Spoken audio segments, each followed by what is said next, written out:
Fala jovem, essa semana vamos falar do Grêmio, do Renato Portaluppi, usando o Justix, o meu índice que mede o grau de justiça entre desempenho e resultado, mas para a gente entender por que o Grêmio empatou tantas partidas nesse Campeonato Brasileiro, quantas poderiam ser vitória, quantas poderiam ser derrota ou empates mais justos, para a gente entender por que o Grêmio não está lá em cima na tabela disputando o título.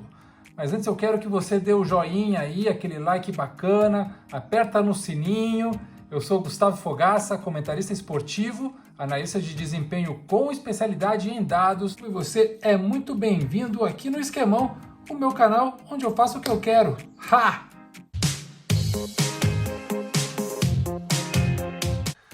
Vamos lá então, os 5 jogos do Grêmio com maior grau de justiça entre desempenho e resultado no Campeonato Brasileiro. O empate com o Sport na Ilha do Recife teve 0,31 de Justix. A vitória contra o Goiás na Arena, seguido do empate com o Flamengo no Rio de Janeiro, o empate com o Atlético Goianiense em Goiás, que teve o mesmo grau de justiça que a derrota para o Santos na Vila Belmiro. Os jogos de menor justiça de desempenho do resultado do Grêmio, aí a gente vai ver algo bem importante. Olha como é alto esse número de Justix. Só para a gente ter uma ideia, quanto maior o valor do Justix, mais injusto foi o resultado. Então, se você vê lá o número 5,4, 7,4, é porque o grau de injustiça é bem alto. Lembrando que o Justix está indexado aos gols marcados, aos gols esperados, aos gols sofridos e aos gols marcados contra, sofridos contra. Tudo isso, de um lado, leva a uma justiça de resultado. É por isso que, quanto maior o número, mais injusto foi o resultado. Vamos voltar ali. Os 5 jogos de resultado mais injusto do Grêmio foram o empate 0-0 com o Corinthians na Arena, teve aí absurdo 6,41 de Justix e o resultado deveria ser vitória do Grêmio. O empate com o Coritiba, em Curitiba, teve 3,47, também deveria ser vitória tricolor. O empate contra o Fortaleza na Arena, 3,23, também deveria ser vitória do Grêmio. Olha aí o Corinthians de novo, hein, complicando agora lá em São Paulo, o empate 0-0 também deveria ter sido vitória do time do Renato Portaluppi. E por último, a derrota para o Sport lá na Arena por 3,9, o Justix também deveria ser vitória do Grêmio. Então, olha isso aqui que eu gosto muito, que é o gráfico de desempenho a cada 10 jogos, a média de Justix a cada 10 jogos. Veja que o Grêmio começou nas 10 primeiras rodadas tendo resultados muito injustos, levando para uma média alta de Justix, né? E com isso, a gente vê ali o gráfico amarelo lá em cima, quase no 2,04. Essa linha pontilhada amarela é a média do Grêmio no campeonato. Depois, entre as rodadas 11 e 20, que mais ou menos foi entre dia 18 de setembro e 8 de novembro, o Grêmio ajustou o time e começou a ter resultados mais justos e teve o seu índice de Justix mais baixo, ou seja, teve resultados mais justos. Mas aí começou de novo a desandar a maionese e voltando à sua média, encontrou resultados mais injustos. Dividindo ali a cada 10 rodadas, temos que nas 10 primeiras o Grêmio teve 6 resultados mais justos e 4 menos justos.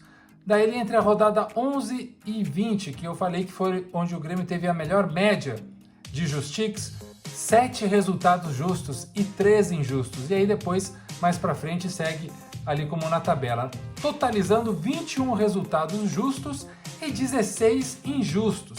Lembrando, não significa que o Grêmio deveria ganhar ou perder esses 16 injustos. Varia, porque a injustiça está ligada ao desempenho em relação ao resultado. Ou seja, o Grêmio pode ter performado muito mal e ter tido um resultado muito favorável a ele, e aí há um grau de injustiça, correto?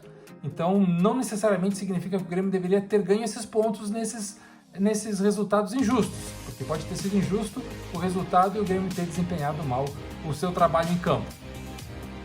Veja bem ali, ó, 17 empates do Grêmio no campeonato, o time que mais empatou no Brasileirão. Desses 17 empates, 6 foram justos, tá? 6 empates deveriam acontecer, que foi contra o Vasco, o Atlético Goianiense, o Palmeiras, o Sport, o Fortaleza no segundo turno e o Santos no segundo turno. Beleza? Tirando esses 6, aí os outros 11 empates, o Grêmio deveria ter vencido 7. Deveria ter vencido contra o Corinthians, contra o Flamengo, contra o Fortaleza, contra o São Paulo, novamente contra o Corinthians, contra o Goiás e contra o Curitiba. E deveria perder 4 jogos que ele empatou, contra o Ceará, o Grenal, o primeiro Grenal, contra o Palmeiras no segundo turno e contra o Atlético Mineiro. Ou seja, o Grêmio deixou de ganhar 14 pontos nesses 7 empates que ele deveria vencer, mas ganhou 4 pontos nos 4 empates que ele deveria perder. Ou seja, se a gente diminuir os 14 pontos perdidos com os 4 ganhos, o Grêmio deveria ter 10 pontos a mais do que ele tem. Ele deixou de ganhar 10 pontos nesses empates, podendo estar aí facilmente, tranquilamente na frente da tabela.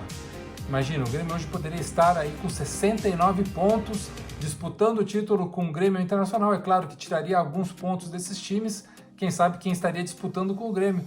Mas como no futebol o que vale é bola na rede, além do bom desempenho é ter constância, ter continuidade, coisa que faltou ao Grêmio, porque abriu mão do Campeonato Brasileiro, como todo mundo sabe, agora vai disputar a final da Copa do Brasil, preferiu as Copas ao Campeonato Brasileiro, então deixou aí muitos pontos nos empates, principalmente nesses 7 jogos que o Grêmio deveria vencer. Vamos repetir os 7 jogos que o Grêmio deveria vencer e empatou.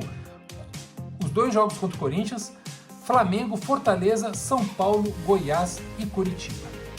Valeu, galera! De novo, quero pedir para vocês aí, dá aquele joinha, aperta no sininho para ficar ligado, segue a gente também em todas as outras redes, Instagram, Twitter. Esse aqui é o Esquemão e a gente volta semana que vem. Valeu!